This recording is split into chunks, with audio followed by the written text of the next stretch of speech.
Sir வணக்கம். வணக்கம் sir, இப்போ இன்றைய அரசியலில் பார்த்தீங்கன்னா கூட்டணி பிரச்சனை தான் ரொம்ப இதாக போயிட்டுருக்கு. பிரேமலதா மாநாட்டில் கூட கூட்டணி அறிவிக்க போகிறாங்கன்னு எதிர்பார்த்துட்டு இருந்தோம். அங்கேயும் கூட்டணி அறிவிக்கலை. எப்போ தான் அறிவிப்பாங்க?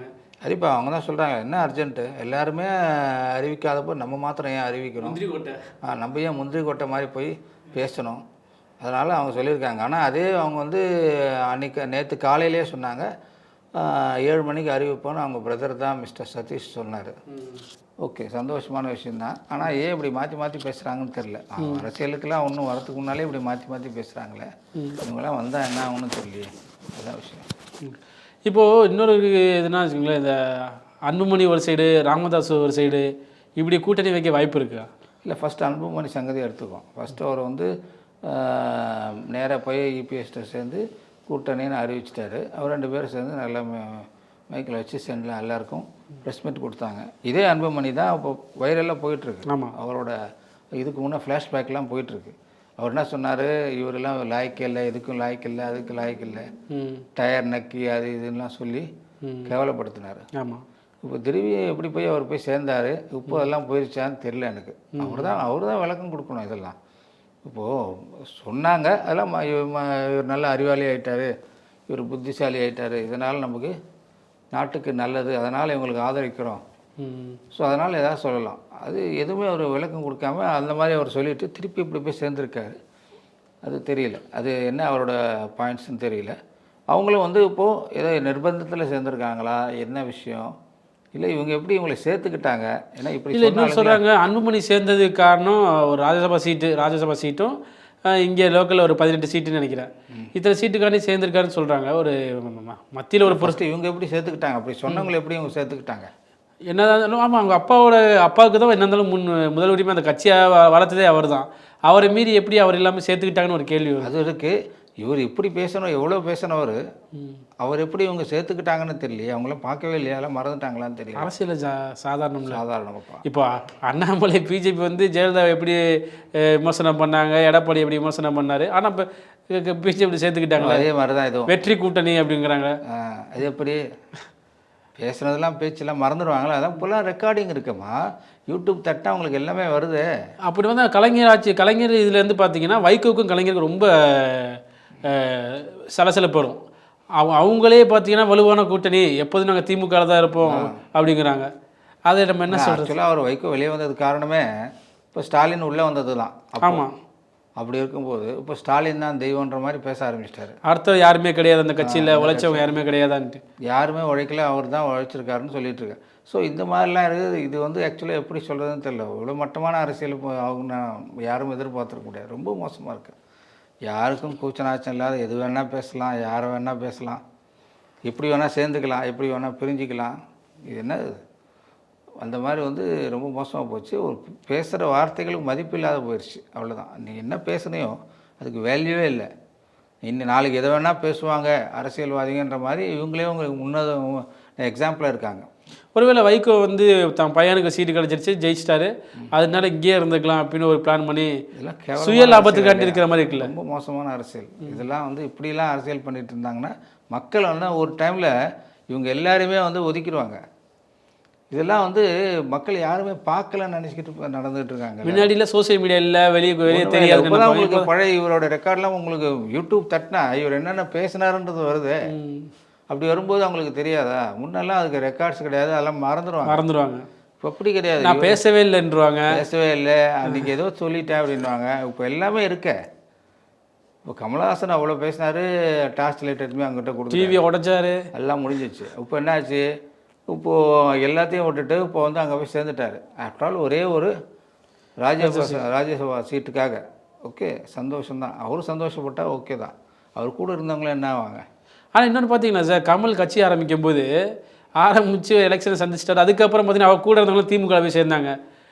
கடைசியில் இவரும் போயிட்டார். கடைசியில் பார்த்தா இவ்வளோ சேர்த்துட்டாங்க, கடைசியில் இவர் போய் சேர்த்துட்டாரு. அப்புறம் அவங்க சேர்ந்தவங்களுக்கு எப்படி இருக்கும்? ஐயோ தலைவனே இங்கே வந்துட்டான், அப்போ என்னடா பண்ணுறது ஒரு இது இருந்துட்டுல வேறு அவ்வளோ தூரம் இருந்துச்சு. இப்போது வந்து அது ஒரு வேல்யூ இல்லாமல் இவரை நம்பினவங்க எவ்வளோ பேர். ஆமாம். இவரை நம்பி இவங்களெல்லாம் வந்து நம்ம கமலஹாசன் வந்துட்டார், ஏதோ ஒரு மாற்றம் செஞ்சிருவார், ஒரு டிவி வேஸ்ட்டு அதெல்லாம் வேஸ்ட்டு. அவர் நம்பினவங்க என்ன பண்ணுறாங்கன்னா, இப்போ இவங்க மேலே கூட சந்தேகப்படுறாங்களே, நடிகர்கள்லாம் இந்த மாதிரி ஆகும் தான் பண்ணிடுவாங்க அப்படின்னு சொல்லி அவர் பண்ண ஒரு சில மிஸ்டேக்னால. இல்லை சார், அவரே சொல்லியிருக்காரு, கமல் சொல்லியிருக்காரு, இந்த கூட்டணி தமிழ்நாட்டுக்கு தேவை, அதனால தான் இந்த கூட்டணி அப்படின்ட்டு இருக்காரு. ஆமாம், அப்போ எதுக்கு எதிர்த்து வந்த? இப்போ அதுவேல் தான் இப்போ இவங்க லிஸ்ட்டில் இவரும் சேர்ந்துட்டார்ல. யார்? மக்கள் நீதி மையம், அன்புமணி, அப்புறம் ராமதாஸ், இப்போ வைகோ, பிரேமலதா, இவங்க லிஸ்ட்டில் இவரும் ஒரு ஆள் ஆகிட்டார். திருமாவளவன். திருமாவளவன் அவர் எக்ஸ்ட்ரீம். அவர் வந்து எங்கேயோ போயிட்டார். அவர் நீங்கள் எதுவும் கம்பேரே பண்ண முடியாது. ஃபஸ்ட் ரேங்க் கிரேடு, அவர் தான் நம்பர் 1. அவர் தான் நம்பர் 1. அவர் இல்லைன்னு வச்சுங்க எதுவுமே நடக்காது. அந்த மாதிரி இருக்குது. அவங்களாம் பேசுகிறதுலாம் பார்த்தீங்கன்னா தப்பு செய்யும்போது எதுவுமே பேசுறதில்ல. இப்போ வந்து கூட்டணி கூட்டணி கூட்டணி, எங்களுக்கு 4 சீட்டு கொடு, 5 சீட்டு கொடு, இப்படி தான் போயிட்டுருக்க தவிர யாருமே மக்களுக்கு நல்லது பண்ணுறதுக்காக வரவே இல்லை இது வரலாம். நான் நினச்சது அட்லீஸ்ட் கமல்ஹாசன் வருவார், கமல்ஹாசன் கொஞ்சம் இது பண்ணுவார்னு பார்த்தா அவரும் கடைசியில் முடிஞ்சிச்சு. இப்போ அந்த மாதிரி நடந்துக்கிறதுனால புதுசாக யார் வந்தாலும் அவங்களும் இந்த மாதிரி தான் ஆகிடுவாங்க. ஒரு பயம் இருக்கும் எல்லாருக்கும் மனசில். வந்து எல்லாமே இதுவாக இருக்குது. வந்து திருப்பி அவங்களுக்கு போய் எதாவது பண்ணிடுவாங்களே. இது வந்து ஒரு பேட் இம்ப்ரெஷன்ஸ், பேட் எக்ஸாம்பிள் ஆகிட்டாங்க இவங்களாம். சினிமா விட்டுட்டு இதில் ஈஸியாக சம்பாதிக்கலாங்க அப்படின்ற மாதிரி வர மாதிரி இருக்குல்ல. இல்லை, அது சொல்ல முடியாது. ஆக்சுவலாக வந்து அவங்களும் நல்லா சம்பாரிச்சவங்க தானே. யார்? நம்ம கமல்ஹாசன் நல்லா சம்பாதிச்சோம். நஷ்டப்பட்டாலும் ஏதோ இந்த வயசில் ஒரு ஆசை, இந்த மாதிரி நம்ம ஒரு இதாகணும், நம்ம கட்சி, அதாவது மனசில் இருந்திருக்கலாம். ப்ராக்டிக்கலாக அவருக்கு முடியல. அவங்க அண்ணனே சொல்லியிருக்காரு. யார்? அவங்க அண்ணன் சாருகாசன் 96 வயசு பர்த்டே கொண்டாரு. அவர் சொல்லியிருக்காரு, கமல்ஹாசன் ரஜினிகாந்தும் 2 பேருமே அரசியலில் ஷைன் பண்ண முடியாதுன்னு சொல்லியிருக்காரு ஒரு பேட்டியில். அப்போது அவங்க சொன்னது அவங்க அண்ணனுக்கு நல்லா தெரிஞ்சிருக்கு இவங்க 2 பேரை பற்றி. நம்மளுக்கெல்லாம் தெரியல, அரசியலுக்கு செட் ஆக மாட்டாங்கன்னு சொல்லி அவர் கிளியர் கட்டாக சொல்லியிருக்காரு. நமக்கு என்ன நினச்சோம், நமக்கு என்ன அப்பாவிங்க தானே, சரி இவர் நல்லா பண்ணுவார், ஏதோ பண்ணுவாங்க பண்ணோம். பார்த்தா அதுவும் போச்சு. ஆனால் அவர் வர நேரத்தில் அவர் கமல் அரசியலுக்கு வரும்போது விஜய்க்கு இருந்த எதிர்ப்பு அவருக்கு இல்லை. இப்போ விஜய் வந்து அந்த அளவுக்கு அவருக்கு வேல்யூ இல்லை, அந்த அளவுக்கு அவருக்கு பவர் இல்லை. அதனால் இப்போ அவருக்கு எவ்வளோ அப்போசிஷன் வந்திருக்கோ அதோட மெஷர்மெண்ட் நீங்கள் இருக்குது. இப்போது அவர் வந்தாலும் பெரிய எஃபெக்ட் ஆகாதுன்னு அவங்களுக்கே தெரிஞ்சிருக்கு ஆப்போசிட். இவர் வந்து அப்படி கிடையாது, மொத்தத்தையும் கவுத்துருவார்னு தெரியுதுல்ல. அதனால தான் அப்போசிஷன், வேற ஒன்றும் கிடையாது. இவங்களுக்கு ஏன் இவங்களுக்கு எவ்வளோ எதிர்ப்புன்னு சொன்னால் யாருக்கு? விஜய்க்கு. ஸோ இம்பேக்ட் கிரியேட் பண்ணுவார். டெஃபினட்டாக இவர் வரத்துக்கு வாய்ப்பு இருக்குது. அவங்களுக்கு நம்மளை விட அவங்களுக்கு தெரியுது. கமல் மாதிரி கிடையாது, மற்ற நடிகர் மாதிரி கிடையாது, இவர் வேறு மாதிரி ட்ராக்கில் போயிட்டுருக்காங்க. இவர் வந்து நல்ல விதமான போயிட்டுருக்காரு, பிளான் பண்ணி கரெக்டாக போயிட்டுருக்காரு. அதை தவிர கரெக்டான வயசில் வந்திருக்காரு. ஸோ அதனால் வந்து இவருக்கு அட்வான்டேஜ் இருக்குதுன்னு அவங்களுக்கே தெரியுது. இப்போ கமல்ஹாசன் வந்து நல்லா தான் பண்ணுவார் நான் நம்பிக்கை. அவரும் நல்ல ஒரு 60+ தான் வந்தார். பட் ஏன் இந்த மாதிரி பண்ணிட்டாருன்னு நம்மளுக்கே கவலையாயிடுச்சு. என்னடா இது மாதிரி உங்களுக்கு நம்பணுமே, இந்த மாதிரி ஆயிடுச்சு. அந்த மாதிரி நிறைய பேர் அவங்க மேலே வந்து நல்ல அபிப்பிராயம்லாம் போயிடுச்சுல. திருப்பி போய் அவங்க போய் சேர்ந்துட்டா அவரே ஒரு ராஜ்யசபா சீட்டுக்கு இது தேவையே இல்லையே. ஸோ அதுதான், வேற ஒன்றும் கிடையாது. ராமதாஸ் கூட ரீசெண்டாக ஒன்று சொல்லியிருந்தாரு, இப்போது அதிமுகவில் வந்து இவர் அன்புமணி கூட்டணி வச்சிட்டாரு, இப்போது நீங்கள் அது மாதிரி அந்த கட்சியை எடுத்தீங்கன்னா நீங்கள் திமுக கூட்டணி வைப்பீங்களா அப்படின்னு கேட்டிருக்காரு. அரசியல் என்ன வேணால் நடக்கலாம், என்ன வேணால் நடக்கலாம், அதான் சொல்கிறார் அவர் தான். அப்படின்னா அரசியல் என்ன நடக்கலன்னா திமுக எப்படி கூட்டணி வைக்க முடியும் ராமதாஸ்? பாரு, அதான் சொல்கிறார். இப்போ வேறுகட்ட அரசியல் எது வேணால் நடக்கும். அப்படி வச்சாலும் அங்கே இருக்க விடுதலை சிறுத்தை கட்சிகளை வந்து ஜாதி அரசியல் பண்ணுற கூட்டணி வைக்க மாட்டாங்க. இப்போ வந்து நாங்கள் பங்காளிங்க, இப்போ நாங்கள் அண்ணன் தம்பின்னுவாங்க. இந்த அதிமுக கூட்டணி வேறு கொள்கை வேறு மாதிரி. அதே தான். இதுக்காக நம்ம இது வேணால் அதாவது மதவாத சக்தியை எதிர்ப்பதற்காக நம்ம இதில் சேர்ந்துட்டோம். ஸோ எல்லோரும் ஒன்றா சேர்ந்து இது பண்ணுவோம், அதாவது நம்ம ஆட்சியை பிடிக்கணும் அப்படி அவங்க பேசுவாங்க. எல்லாமே வாய் மாறி மாறி பேசுவோம். இதுக்கு ஒன்றுமே ஒரு இது எக்ஸப்ஷனே கிடையாது. யாருமே எக்ஸப்ஷன் கிடையாது இப்போதைக்கு. இப்போ வரைக்கும் இருக்கிற சூழ்நிலையில் கஷ்டம். எல்லோரும் இங்கே இருங்க அங்கே போகிறது, அங்கேருந்து இங்கே வர்றது. காங்கிரஸ்லேயே 2 கோஷ்டி, இது எல்லாமே வந்து அதிமுக 2 கோஷ்டி, எல்லாத்தையும் மேலே கோஷ்டிக்கு பஞ்சமே கிடையாது. பாமக 2 கோஷ்டி, எல்லாமே டபுளாக இருக்குது. இப்போ வந்து விஜய் தான். விஜய் வந்து இப்போ அங்கே கோஷ்டி வர்றது வாய்ப்பு இல்லை. அதான் போயிட வேண்டியதானே தவிர வேறு வழி இல்லை. அவர் ஒரு ஆள் தான். ஸோ அதனால் வந்து ஹோப்ஸ் அவர் மேலே இருக்குது. இந்த மாதிரி ஒரு நல்லது பண்ணுவாருன்ற ஹோப்ஸு இவங்களெல்லாம் பண்ணாத கொஞ்சம், அதாவது திங்க் பண்ணுவாங்களே யங்கர் ஜென்ரேஷனு கொஞ்சம் நல்லா என்ன சொல்லுவாங்க, புது விதமாக திங்க் பண்ணுவாங்க ஏதாவது பண்ணுறதுக்கு. இவங்க இப்போ கூட இது வாக்குறுதியை கூட மக்கள் மத்தியில் ஒரு குழு போட்டு மக்கள்கிட்ட கருத்து கணிப்பு கேட்டு ஆலோசனை கேட்டு தான் வாக்குறுதியை ரெடி பண்ண போகிறதா சொல்கிறாங்க. இல்லை, நிறைய சொல்கிறாங்க. அதாவது கொஞ்சம் இனிஷியேட் எடுக்கிறாங்க. இவங்க அவசரப்பட்டு வாக்குறுதியெல்லாம் அள்ளிட்டு விட்டுட்டு அதுக்கப்புறம் மாட்டிட்டு முழிக்காமல் முதலே ஜாக்கிரதையாக இருக்கணும்னு பார்க்குறாங்க. பட் என்ன தான் ஜாக்கிரதையாக ஒரு சில மிஸ்டேக்ஸ் வரதான் செய்யும். ஆமாம், அப்படி இருந்தாலும் அதெல்லாம் வந்து இவங்க வந்து இன்னும் 80% மிஸ்டேக் பண்ணுறாங்கன்னா ஒரு 5-10% மிஸ்டேக்கில் வரும். பட் எப்படி இருந்தாலும் எல்லோரும் கரெக்டாக தான் எப்படி பண்ணாலும் சரி குற்றம் சொல்கிறதுக்கு ஆள் இருக்கும். இல்லை திமுக வாக்குறுதி பார்த்தீங்கன்னா அண்ணாமலை கொடுத்த வாக்குறுதியில் என்ன ஆச்சு ஒன்றும் பண்ண மாதிரி தெரியலையேன்னு அண்ணாமலை அவ்வளோ கேள்வி கேட்குறாரு. அவர் கேட்குறாரு, யார் பதில் சொல்கிறதுங்க? ஆனால் ஸ்டாலின் சொல்கிறாரு 50% வாக்குறுதி நிறைவேற்றிட்டேன்னு சொல்கிறாரு. ஒரு 4 மாதத்துக்கு முன்னாடி 90% வாக்குறுதிகள் நாங்கள் நிறைவேற்றிட்டேன்னாரு. இப்போ விமர்சனங்கள் வர வர 50%. அப்படி பார்த்தா அண்ணாமலையே அந்த பிஜேபி அவங்க என்னென்ன வாக்குறுதியெல்லாம் கொடுத்தாங்க? 15 லட்சம் கொடுக்குறாங்க, இன்னும் வரலையே. அது சில பேர் 15 லட்சம் எப்போ சொன்னாங்க, எடுத்து காமிங்க, ப்ரூஃப் காமிங்கிறாங்க. சரி, அப்போ அது இல்லை, அந்த மாதிரி கிடையாது. இப்போ நான் ஏடிஎம்கே ஃபைல்ஸில் என்னாச்சு? நான் அவங்கள போய் கொடுத்துருவேன், அதெல்லாம் முடிச்சிருவோம். வெற்றி பெற்றால் டிஎம்கே ஃபைல்ஸ் நல்லா வெளியே வரும்னு நினைக்கிறேன். பாஜக கூட்டணி வெற்றி பெற்றால் அது மாதிரி ஃபைல்ஸ் வெளியே வரும்னு நினைக்கிறேன். இல்லை, ஆல்ரெடி கொடுத்ததுக்கே ஒன்றும் ரெஸ்பான்ஸ் இல்லைங்க. எவ்வளோ பேர் எனக்கு தெரிஞ்சு இந்த கடைசி 5 வருஷத்தில் கிட்டத்தட்ட நம்ம தமிழ்நாட்டிலே ஒரு 100-200 இன்கம் டேக்ஸ் ரைடு, இடி ரைடு எல்லாமே நடந்திருக்கு. எதுக்குமே ரிசல்ட்டு கிடையாது. ரிசல்ட் தான் இங்கே பாதி அமைச்சர் இருக்க மாட்டாங்க.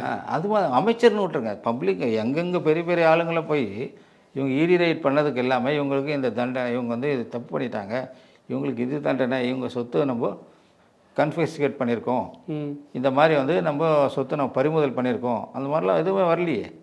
அது பாட்டுக்கு நடக்கிற மாதிரி நடந்துச்சு, இது பாட்டுக்கு இருந்துச்சு, அடுத்த கேஸுக்கு போயிட்டாங்க அவங்க. அவ்வளோதானே தவிர இப்போ வேறு யாராவது புதுசாக மாட்டுறாங்களான்னு பார்க்குறது. அவங்கள வந்து திருப்பி இப்போ விஜய் வந்து எவ்வளோ குறைச்சல், இப்போ 12ஆம் தேதி போகிறாரு யார்? விஜய் சிபிஐ. இப்போ எல்லோரும் என்ன சொல்கிறாங்க, அவர் மிரட்டி பணியை வச்சு அவர் கூட்டணி கொண்டு வந்துடலான்னு பிளான் பண்ணுறாங்க. இந்த வேலையெல்லாம் அங்கே நடக்காது. அவர் எதுவாக இருந்தாலும் பார்க்கக்கூடிய ஆள். பட் இருந்தாலும் அவங்களோட மோட்டிவ் கிளியராக இருக்குல்ல. ஆமாம், எப்படியாவது பண்ணி இவங்கள முதல்ல படத்தை முடக்கியாச்சு, அடுத்து இதையும் பண்ணிட்டோம்னா நம்ம ப்ரோக்ராம் கரெக்டாக இருக்குதுன்னு சொல்லி அவங்க பிளான் பண்ணிட்டு இருக்காங்க. தெரிஞ்சு இப்படி கூட மாற்ற வாய்ப்பு இருக்கா சார்? சிபிஐ வந்து விஜய் மேலே தான் குற்றம், அந்த கட்சி மேலே குற்றம், அடிப்படையாட்டி அப்படின்னு மாற்ற எதை வேணால் செய்யக்கூடிய பவர் அவங்ககிட்ட இருக்குது. எதை வேணால் பேசுவாங்க, எதை வேணால் செய்வாங்க. ஏன்னா ஆனால் மக்கள் மத்தியில் இது வந்து எதுவுமே என்ன பண்ணாலும் மக்கள் பார்த்துக்கிட்டு தானே இருக்காங்க. இவ்வளோ ஜனம் பார்க்குறாங்கல்ல, அவங்களுக்கு தெரியாதா? என்ன தப்பு பண்ணால் கண்டிப்பாக தண்டனை இருக்குங்க. அது விஜயாக இருந்தாலும் யாராக இருந்தாலும் கூட இவர் எதுவும் பண்ணாத போய் இவரே பயப்படணும். மீதி பேர் இருக்காங்கல்ல, அவங்க தான் பயப்படணும். யாருக்கும் தெரியாத போய் டிடிவி எங்கே பெங்களூர் போய் பெங்களூர்ந்து யாருக்கும் தெரியாது அங்கே போயிருக்காரு. செங்கோட்டையன் போகும்போது இந்த கோயிலுக்கு போகிறேன், இந்த யாத்திரை போகிறேன், அந்த ஆனால் அங்கே போய்ட்டு அமித்ஷா பார்த்ததும் இது அவங்க இஷ்டம், அவங்க எப்படி வேணால் போகலாம். ஆனால் ப்ராப்ளம் என்னன்னு சொன்னால் மக்கள் நலனுக்காக எதுவுமே இல்லை, அவங்கள காப்பாற்றிக்கிறதுக்கு தான் போனாங்க. பிடி அவங்கக்கிட்ட இருக்குது. சரி, அவங்க ஏதாவது நல்லவங்க, எல்லாம் உத்தவங்க, ஒன்றுமே பண்ணவங்க, நல்லவங்கன்னு சொல்ல முடியுமா? அவங்க சைடில் இந்த 1008 குறை இருக்குது. இதெல்லாம் வந்து இந்த அப்படியே டோட்டலாக நாசமாக்கி யாரையும் எதுவும் பண்ண முடியாமல் எல்லாம் பண்ணி வச்சுட்டாங்க. இப்போ இவர் மாட்டிக்கிட்டு இருக்கார். யார்? விஜய். லேட்டஸ்ட்டு வந்து இவர் தான். இப்போது இவரை வச்சு எதாவது பண்ண முடியுமா? எப்படியாவது ஆட்சிக்கு வரணும். திமுக ஒன்றும் பண்ண முடியாது, தோத்துரும் தெரிஞ்சு போச்சோ மத்திய அரசு. திமுக இப்போ கண்டுக்கலாம், அவங்க எப்படி போயிடும் தெரியும். அதோட பவராக இருக்கிறது விஜய், இவரை மடக்கணும் ஃபஸ்ட்டு அப்படின்னு. இவர் தான் இப்போது பெரிய த்ரெட்டாக இருக்கிறது. யார் வந்தாலும் யார் போனாலுங்க இப்போ இந்த எலெக்ஷனில் இவர் தான் வருவார். அப்படி இருக்குது நிலைமை. அப்படி தான் எல்லோரும் சொல்கிறது. இல்லை, யார் 10 பேர் கேட்டால் 8 பேர் விஜய் தான் வேணுன்றாங்க. அப்படி இருக்கும்போது இப்போது அவங்களுக்கு அவர் தானே த்ரெட்டு. உங்களுக்கு அவர் பார்த்தானே எல்லோரும் பயப்படுறாங்க. அப்படி இருக்கும்போது அவர் எப்படியா மடக்கி நம்ம கூட்டணி அடி பண்ணி வைக்கணும், அடி பண்ணி வச்சு கொண்டு வரணும். அது நடக்கிற காரியம் இல்லை. அவருக்கு நல்லாவே தெரியும். இருந்தாலும் அதான் பண்ணுறாங்க. இது வந்து எப்படின்னா, இது ஆக்சுவலாக இவ்வளோ தூரம் அவங்கள ப்ரெஷர் கொடுக்க இவர் தான் நம்ம இன்னும் ஒரு அவங்களாம் சொல்கிறாங்க 40%, 42, ஒரு 50% வந்துடும். இந்த சொல்லுவாங்க படத்தில் டைலாக், சும்மா இருந்தானே சீன் விட்டு பாரு, அவங்க தலைவன் ஆக்கி விட்டு அந்த வேலை தான், அந்த வேலையே பண்ணிகிட்டு இருக்காங்க. அது இன்னும் ப்ரெஷர் கொடுக்க இவருக்கு தான் 1% ஏறும். இப்போ இந்த ஜனநாயகம் படத்துக்காக இல்லை, ஜனநாயகம் இந்த மாதிரி இது பண்ணதுனால ஒரு 5% ஏறிடும் ஓட்டு. ஆமாம், ஏறிடுச்சா அப்புறம் வந்து ரிலீஸ் ஆகும்போது இன்னும் ஏறும். கடைசியில் என்ன 50% 60% இவர் ஓட்டே வந்துடும், 50% மேயும் வந்துடும். இவர் குற்றவாளி சொல்லி அரெஸ்ட் பண்ணாங்களோ அதோட இன்னும் கொஞ்சம். அப்படி இருக்கும்போது இவங்க பண்ணது எல்லாமே தப்பாக இருக்கும். ஆப்போசிட்டில் தேவையில்லாமல் நோண்டுறது தான். அவர் பாட்டு இப்போது அந்த படம் வந்துருச்சா நம்மளும் பார்த்துருப்போம். பார்த்துட்டு அப்பா நல்லா இருக்குது நல்லா இல்லைன்னு சொல்லிட்டு அடுத்த வேலை இருந்தால் அடுத்த கதையை பேசி திருப்புறங்குன்றம் தீபம் மாதிரி ஒரு நிமிஷம் தான் எல்லாம் 10 வச்சா எல்லாம் கொளுத்தி விட்டு அடுத்த மருந்து போனோம் வீட்டுக்கு போனோம் மாதிரி இது படம் வந்திருக்கு. அது ஓடி இருக்கு. அந்த சைடு 10 நாள் 15 நாள் படத்தை பார்ப்பாங்க. அதுக்கப்புறம் அடுத்தது விஜய் என்ன சொல்கிறாரு மீட்டிங் போகிற அதை பற்றி பேச ஆரம்பிப்பாங்க. இப்போ என்ன பண்ணாங்க, முன்னூறு 10 நாள் இதே பேசிகிட்டு இருப்பாங்க. இது தேவையில்லாத வேலை இல்லை.